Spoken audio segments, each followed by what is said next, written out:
So if we look at this diagram here, I've got a few things that are going to kind of describe what we're going to do today. So the very first thing we're going to do is build a search agent.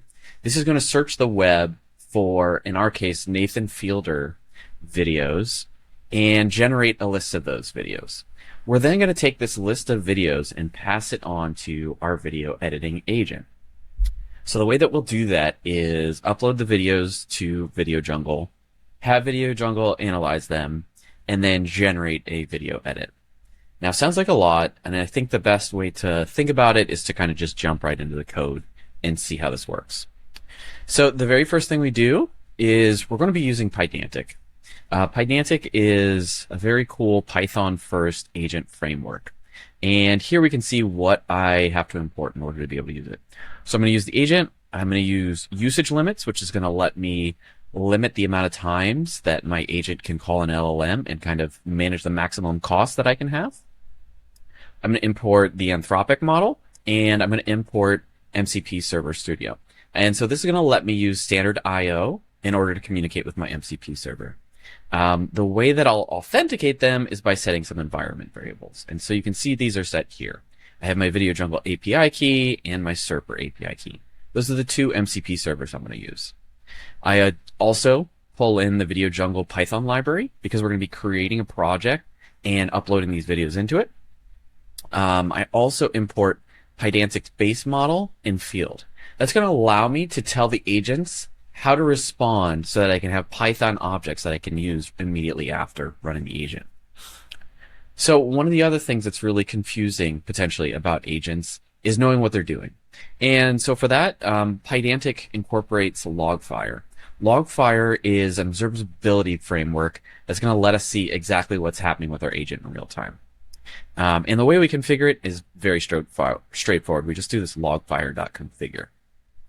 Same thing with the Video Jungle API and the Python library. It's just that API key that we pull in from the environment.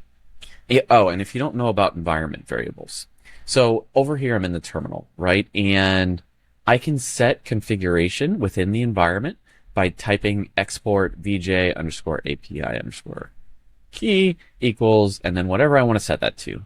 And so when Python runs, it will be able to grab that value. So in this case, fkd, whatever, and set it here. It's a way to be able to have your programs grab configuration from the environment they run in. Okay. Going to our MCP servers. The way that these MCP servers are used in Pydantic is really very cool. It relies on this framework called UV. And so UV is kind of a Python library dependency framework that has really just become amazing. So in this case, we're using a UV tool called UVX. And so UVX is going to pull in a specific version of Python, in this case 3.11, and grab whatever version of my video editor MCP that I have. So in this case, I've pinned it to 0.1.25. And that's all I need to configure my MCP server. I pass in the environment variable that we set before, right? vj underscore API key, and that's it. We're going to be able to run our MCP server. Nothing else to worry about. We do the same thing for Serper, right? And that's going to be and allow us to do Google searches and find the results. And that's how we're going to figure out what the latest Nathan Fielder videos are. All right, so next I talked a little bit about this, but the way that we configure what we want our agents to return, right? Usually when we think about calling an LLM, we return a text field, right? And so by setting models here, we're going to tell the LLM how we want our Python models after the LLM call. So in the very first case, I've got this video item. We just want back a URL and a title from those searches. And we're going to make a list out of them. And so this is the way we define that. Once we've done that, once we've compiled our set of videos, we want to create a video edit out the other end. And so out of that video edit, I want the project ID and the edit ID. And using those two things, I'm going to be able to see it in the web browser.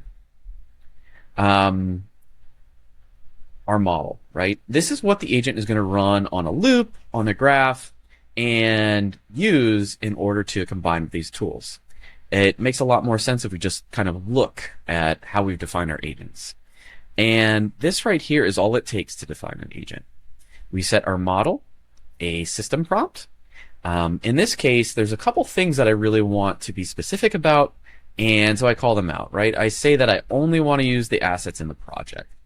Now, Video Jungle allows you to upload videos outside of a project and within a project. And because I just want to focus on Nathan Fielder edits, I'm making sure that we limit that to this here. I pass in my MCP servers as a list. In this case, it's that VJ's Video Jungle server, and then the output type, right? And so this is going to ensure that I get back out something that fits this out of this agent, right? And then instrument equals true. That's going to let Logfire automatically instrument my code. And you'll see here the search agent, same thing, different prompt, and again we pass in our MCP servers. I also pass in the Video Jungle server just in case we wanted to search through our video files. We're not going to do that in this example, but we'll be doing it in another example later on. Okay, we've defined our agents. Let's see how this thing actually works.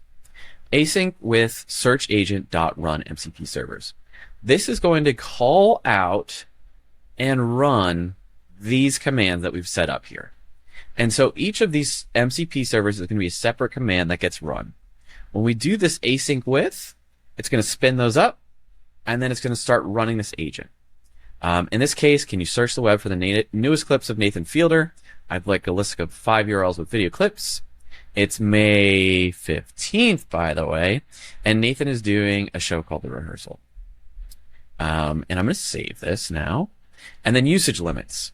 So one of the scary things about agents is that every time your program runs, potentially it costs money. We'll see how much in this when we run this. And so if we're using a non-local LLM, we might want to have a maximum of costs.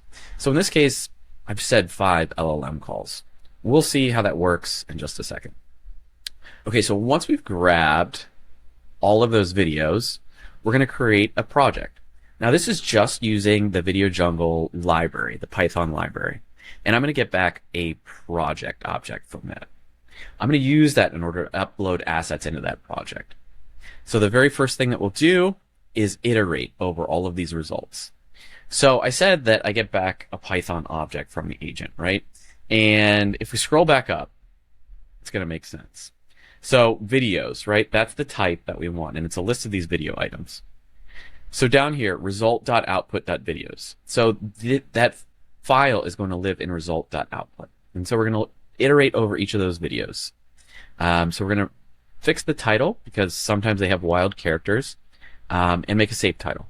Then we're going to download that video to our local machine, check and see if it actually downloaded properly because sometimes platforms don't let you download from them. And then we upload to Video Jungle using the upload asset function. And we set a title from that object, a description, and we note that it was an agent downloaded video. And then, okay, we've got a project filled with videos. Now, Video Jungle automatically analyzes these videos and sees what's in them, who's in them, and all sorts of other things. So we can then query and be specific about the kind of video we want generated.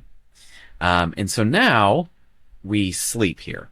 Now this time.sleep is a little bit kind of hacky. There is a function to be able to see how and whether or not all of your assets have been analyzed. But just for now, we'll ignore that and we'll just do a time.sleep to let Video Jungle analyze the videos for a bit. So we might not get all of our videos done in 45 seconds, but I want to be able to describe this and show this. All right. Finally, an agent.run. And so here I have a prompt. Can you use the video assets in the project ID project to create a single edit? And again, we're just being explicit. The one thing that I want to do is if there are any outdoor scenes,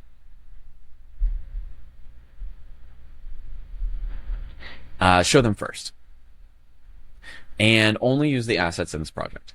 Again, depending on your LLM, you might have good rule following, you might not. Okay.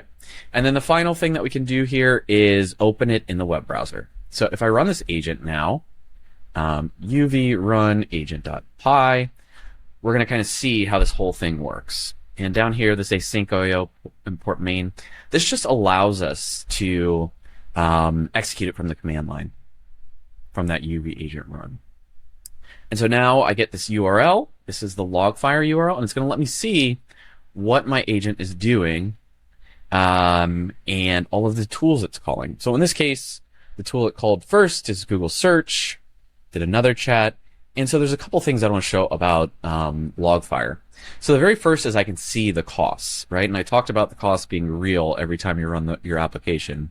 So in this case, we're looking at 7 cents worth of cost to do this search, right? And the way that I've written this code is that I am doing these search results every time.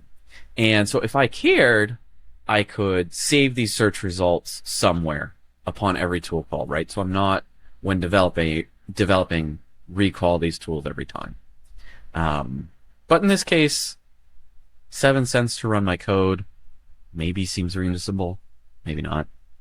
And so now we wait. We let these videos upload. We can see that they're uploading here, and we'll see how it goes. Okay, so my search agent finished, and now I can see the results. We talked about the results that come out of this agent.